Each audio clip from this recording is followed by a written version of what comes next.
ছাড়ো, পেঁচো কাকুকে ছেড়ে দাও মা। আমার ছেলের জন্য তুই বেঁচে গেলি।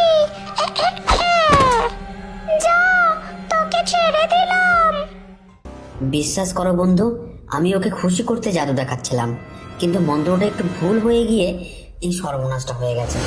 ওই ব্যাংকটাই আসলে তোমার বল্টু। ডাইনি এই কথা শুনতেই রেগে গিয়ে পেঁচো ভূতের গলা টিপে ধরলো। আমি তোকে আমার ছেলেকে পাহারা দিতে বলেছিলাম, আর তুই নিজে ওর এই অবস্থা করে দিলি। আজ তোকে আমি ছাড়বো না। বন্ধু, সাধারণ ওষুধে বা জাদুতে কাজ হবে না।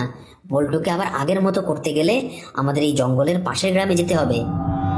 সেখানে এমন কি আছে যা আমার বল্টুকে ব্যাংক থেকে পুনরায় ছেলেতে ফিরিয়ে আনতে পারবো?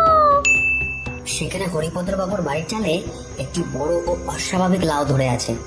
যদি ওই লাউর স্যুপ বানিয়ে বল্টুকে খাওয়ানো যায়, তবেই সে আগের রূপ ফিরে পাবে। তাহলে আর দেরি কিসের? আমি এক্ষুনি গিয়ে সেই লাউ ছিঁড়ে আনছি। দাঁড়াও বন্ধু, কাজটাও তো সহজ নয়।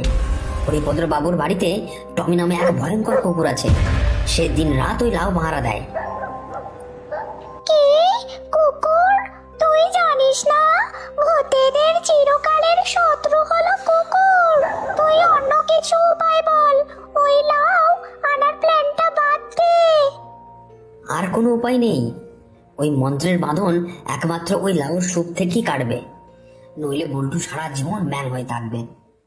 তারপর ডাইনি বল্টুর কথা ভেবে ভয়ঙ্কর কুকুরের কথা জেনেও সেই লাউ আনতে যাওয়ার জন্য রাজি হয়ে গেল।